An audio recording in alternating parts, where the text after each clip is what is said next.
Hey, you're with God, day 103. The reading for today is out of Luke chapter 2, verses 36 through 38. And in the reading, they're talking about Anna as she is praying and fasting and worshiping in the temple. In the commentary readings, the focus is on the idea of practicing the presence of God and Brother Lawrence and daily activity in worship.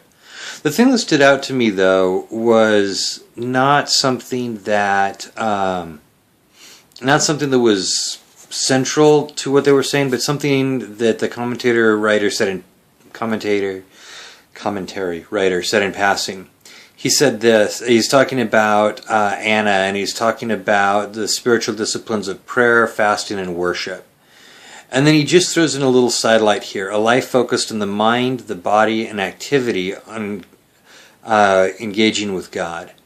And that kind of struck me, the way he tied those together, of prayer dealing with the life of the mind, of fasting dealing with the body, and worship dealing with an activity.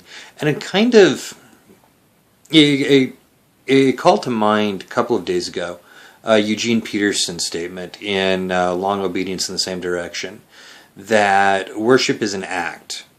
And that idea of activity, action, as part of a definition of worship just kind of struck me. And I actually went back to the original definition that they gave for worship in the beginning of this section, that talked about expressing in words or music or prayer or ritual the greatness of God.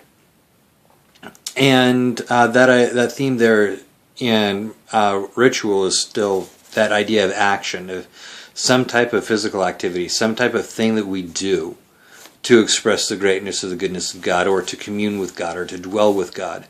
And that idea just really kind of struck me. As I've been going through this, I've been working on trying to operationalize that term worship. And I'm not sure that I'm any closer to having an operational definition of worship than I am when I started.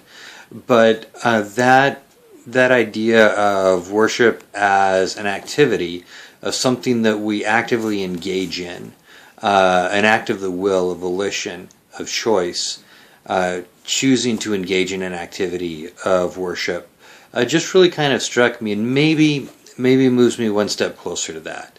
So those are my thoughts on day 103.